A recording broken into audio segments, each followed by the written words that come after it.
19th Congress, which is yun po or dun po nagsimula or nanggaling yung tinatawag na 2025 most corrupt budget ng madami at iba't ibang political analyst and figures po from the DDS group and from the anti-DDS group. Okay, so anyway po, for today, ang gagawin ko, papakinggan ko po muna kung ano ba yung actual statement dito ni Congressman Zaldico. Tapos, ibibigyan ko po kayo ng mga possible legal scenarios, consequences, or implications sa statement niyang to. And then, magbibigay lang din po ako ng ilang comments ko sa mga statements ng iilang politiko in relation to this testimony. Okay? So, good day po, my fellow taong bayan. And for this video po, part 1 lang yung i-discuss natin. Alam ko meron na ring part 2, but that will be for another video. Okay, so try ko po kung makaya ko pa ba i-release yung part 2 today rin, a couple of hours after the release of this video. Pero for now po, part 1 muna tayo. Okay? Ang nag-deliver papunta sa bahay nila Pangulong Bongbong Marcos at Speaker Martin Romualdez mag-insert or magpasok ng 100 billion worth of projects sa BICAM. Okay, wait lang. First comment ko, guys. Bakit naman ang liit nung aspect ratio mo? Kung Zaldi, dapat man lang inayos mo sana para mas maging presentable or madali naming makita the viewers. Kasi kakaiba po yung aspect Sana ratio. po ay hindi nila ako mapatay Anyway, going back. bago ko mailabas ang lahat. Okay. Ginawa ko lang ang utos sa akin. Pero ngayon, handa na akong harapin ang lahat. Ginagamit ng administrasyon ang buong resources ng bansa para tumahimik ako. That he will shoot me if I will talk. Gagamitin ako bilang panakipbutas sa kanilang kampanya laban sa korupsyon. Hindi na ako mananahimik, ilalabas ko ang lahat ng katotohanan. May resibo, may ebidensya, at may pangalan. Okay. Para sa bawat Pilipino, alam ko na buo ang galit ninyo sa akin ngayon. Nauunawaan ko rin kung bakit. Lalo na at malaki ang halagang nakataya. Pero Yes. bago kayo humusga, hayaan ninyong ipaliwanag ko ang buong katotohanan. Matagal akong hindi nagsalita dahil may direktang utos sa akin. Huwag nang bumalik ng Pilipinas at manahimik na lamang. Umalis ako noong July 19, 2025 para sa aking medical check-up. Nakaplanong bumalik pagkatapos ng SONA ni Pangulo. Pero Okay, wait lang. So yung reason daw niya is medical check-up, yung initial niya reason kaya daw po siya umalis. So, possible naman siguro yun considering ang laki na po ng pinayat ni Congressman Zaldico, di ba? In this video po, compared dun sa mga luma niyang photos. So, that is a possibility. And, of course, pwede rin po na alibay lang yun, di ba? Pero anyway, going back, and tuloy tayo. habang papauwi na ako, tinawagan ako ni dating Speaker Martin Romualdez at sinabihan, stay out of the country. You will be well taken care of as instructed by the President. Noon naniniwala pa ako sa kanila, kaya't hindi ako bumalik. Tumikom ang aking bibig, sumunod ako, pero ang hindi ko alam, ang ibig pala nilang sabihin sa aalagaan ka namin ay gagamitin ako bilang panakipbutas sa kanilang kampanya laban sa korupsyon. Ginawa nila akong poster boy ng kanilang sariling kasinungalingan. Ngayon, Okay. hindi na ako mananahimik, ilalabas ko ang lahat ng katotohanan. May resibo, may ebidensya, at may pangalan. Nagsimula ito nung tumawag si Sekmina Pangandaman sa akin nung nag-umpisa ang BICAM process last year, 2024. Ang sabi niya, katatapos lang ng meeting nila ni Pangulo at may instructions na mag-insert or magpasok ng 100 billion worth of projects sa BICAM.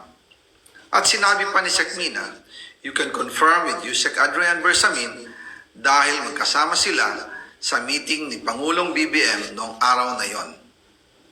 Tinawagan ko po agad si Yusek Adrian Bersamin at tinanong ko kung may instruction na ba ang Pangulo na magpasok ng 100 billion during their meeting. Ang sabi niya ay totoo nga po. Right after our conversation, tinawagan ko po si dating Speaker Martin Romualdez at nireport ko ang instructions ng Presidente to insert the 100 billion projects. At sinabi niya sa akin, what the President wants, he gets. After ng ilang araw, nag-set po ng meeting si Sec. Mina Pangandaman Wait. at si Adrian Bersamin. Grabe what the president wants, he gets. Ang bigat na statement nun, taong bayan. Parang ano lang tayo Parang ATM machine. Anyway, going back. Sa amin ni dating Speaker Martin Romualdez sa Aguado Building in front of Gate 4 ng Malacanang at nandun din po si Yusek Jojo Cadiz. During the meeting, binigay po ni Yusek Adrian Bersamin ang listahan na worth 100 billion. Tinanong ko po si Yusek Adrian kung saan galing ang listahan. Ang sagot niya, galing kay PBBM mismo at binigay niya ito mula sa brown leather bag.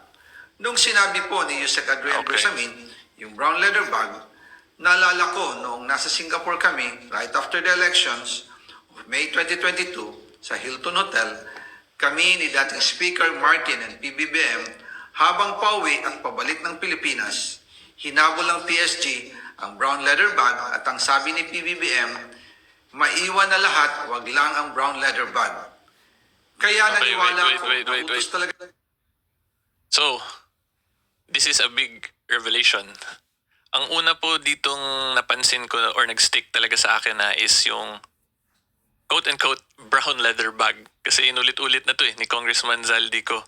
So kung meron pong nakakaalam ng brown leather bag na yun or makaka-trace, that would be really beneficial para masuportahan itong testimony ni Congressman Zaldico or ni former Congressman Zaldico. Kasi it now appears based on his statement na nandun yung documents na galing daw po kay PBBM mismo. So importante po yan, yung brown leather bag na yan. So yan po yung una ko lang masabi, kung gusto talaga ma-connect the dots ng maayos, sana matrace yun yung brown paper bag. And of course, itong lahat din ng minention na names ni Congressman Zaldico, pag lahat din po yun silang mag-testify as to or in support dito po sa statement sa sinabi ni Congressman Zaldico, that will now be a stronger chain kung paano ma-connect the dots all the way dun sa pinaka-taas kung sino talaga yung nag-instruct. Okay? Ito ng Pangulo. Pagkatapos ng ilang araw, I informed sina dating Speaker Martin Romualdez, Sec. Mina Pangandaman, Yusek Adrian Bersamin, and Yusek Jojo Cadiz na kung pwede 50 billion lang ang ipasok sa. So wait lang, yung lahat na yun, na-mention yung names, yun yung isa ring key point. Kasi ngayon, yung kausap ni Congressman Zaldico is those specific names na binanggit niya. So kung lahat yun sila mag-testify also in support to this, again, like what I stated, maganda yun siya kasi mas may support na ngayon itong mga minention po na facts ni former Congressman Zaldico. Program funds dahil sa sobra ang DPWH funds versus sa DepEd. In practice, hindi pwede na mas malaki ang budget ng DPWH kaysa edukasyon.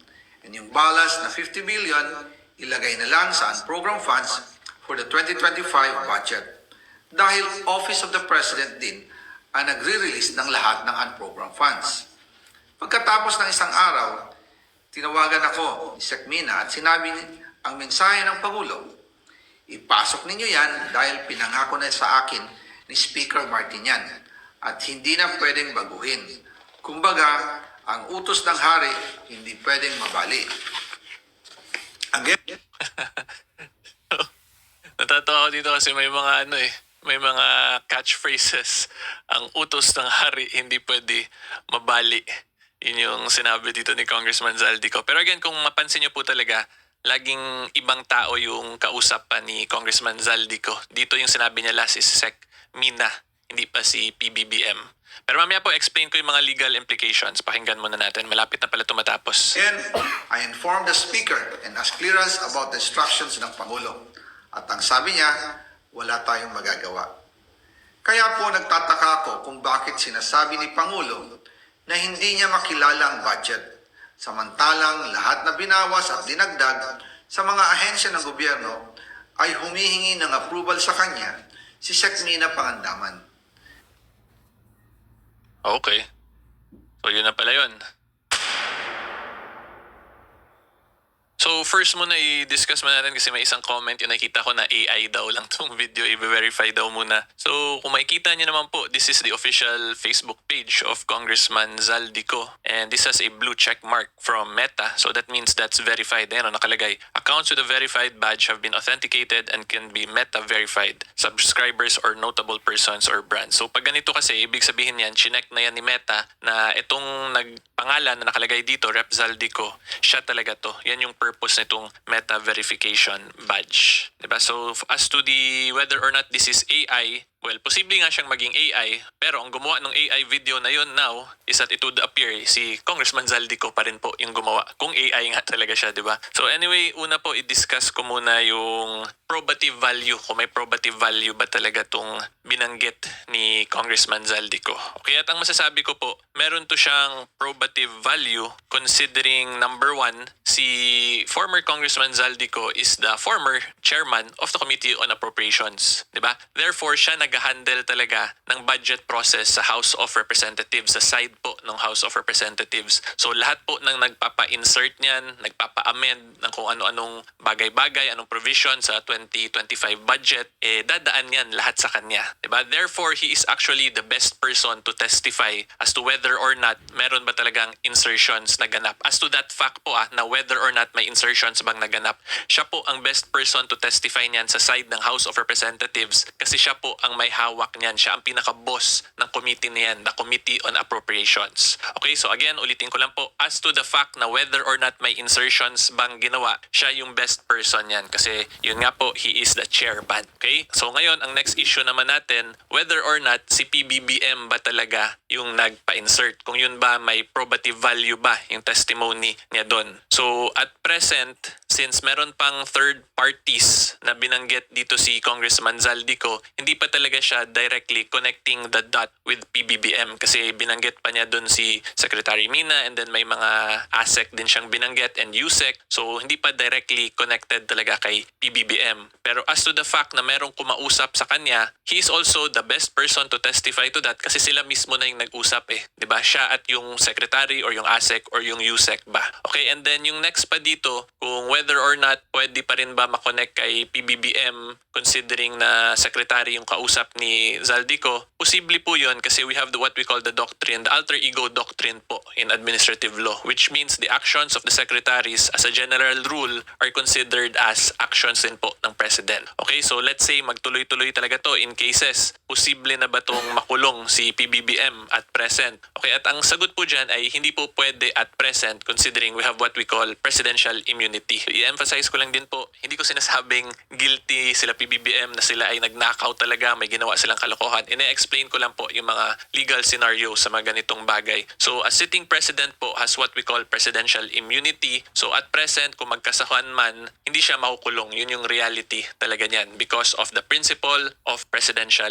immunity. So, i-reiterate ko lang po, as to the probative value of the insertions, meron pong personal knowledge niyan si Congressman Zaldico being the chairperson. Therefore, yun nga, he is the best person talaga to testify as to the fact of insertions. Diba? Yung next na lang po talaga nito para mas mapalakas to, yung mga pinangalanan niyang persons, kung yun sila mag-testify din po in support of this testimony, di yun mas mako-connect the dots na talaga yung lahat. Kasi at present, sinabi ni Zaldico na sinabi ni Secretary ganyan, ni USEC ganyan, ni ASEC ganyan nag-connect. Siyempre yun sila, pwede lang din nila i-deny. So pag i-deny nila yun ngayon, mawawala na dun yung link na yung mga personalities na yun ang nag-utos sa kanya. Diba? Pero as to the fact na may insertion, nandun pa rin talaga yun. Kasi nasa ano naman na po yan nasa national records na natin. So kung i-release lang nila yung official NEP records and the GAA records, makikita natin yun yung insertions. Pero as to the issue kung sino yung nagpa-insert na yun, kung hindi po to suportahan ng mga pinangalanan niya, malabo po mako-connect the dots pa rin. Okay? So yan yung sa legal side of things. As to the fact of whether or not there are insertions, madali po yun. Pwede yan i-prove ni Congressman Zaldico kasi the records itself din po will support his statement. Pero as to the issue, kung sila secretary ganyan, ASEC ganyan, USEC ganyan, ba yung nagpa-insert na yun kailangan pa ng supporting evidence. Okay, so hopefully, klaro po yan. And And then, yung next naman po is whether or not admissible ba yung ganitong testimony. Okay? So, diretsuhin ko na po kayo. Wala pong i-admit ngayon kasi wala pa namang cases filed. Wala pa to sa korte. Wala namang any hearing na nagaganap. This is just Zaldico making a statement lang. A personal statement niya sa Facebook page niya. So, does it have to be notarized ngayon? At present, hindi kailangan i-notarize yan. Hindi kailangan maging under oath pa siya kasi he's just making a statement basically. Yun lang po yun. Parang ako lang yan ngayon na gumagawa ng video dito. 'Di ba? So ngayon kung gumagawa ako dito, papaniwalaan nyo ba ako? 'Di ba? So of course, you will have to weigh things as to my personality, my integrity, my reputation, my credentials. Parang ganun din po yan kay Zaldico ngayon kasi again, this is just a personal statement lang niya. Wala naman to or hindi naman to case record talaga pa yung nangyayari. 'Di ba? So hopefully mas na-gets nyo po yan. Ngayon ang next question po dyan, kung magkaroon na talaga ng cases filed, sapat na ba to yung ganitong video lang na magiging sufficient na siya as a testimony niya? Ang sagot po dyan is hindi pa po to sufficient compliance with the form or the requirements required by law kasi this is what we call an extrajudicial statement. So when you say extrajudicial statement, yan po ay isang statement na ginawa mo sa labas ng korte. Diba? So kung sa labas po yan ng korte mo siya ginawa, di automatic hindi yan tatanggapin ng korte basta-basta. It has to comply with the requirements. Okay, so yung first requirement po niyan, pwede po gawin to ni Congressman Zaldico, gumawa siya ng written statement, tapos ipanotarize niya yon at dapat under oath din po siya when he made those statements. So kung ulitin lang niya to, lahat ng sinabi niya, ipanotarize niya yon, under oath siya, isubmit niya in a court later on or in an investigative body, then that is sufficient compliance already with the law para sa admissibility side ng testimony niya. So hopefully mas na-gets niyo po yung difference ng extrajudicial statements and simple statements lang made na hindi siya for court purposes talaga. Okay? So ngayon naman po, magbigay lang tayo ng commentaries naman sa mga iilang political figures na nag-comment or nag-react dito sa statement ni Congressman Zaldico.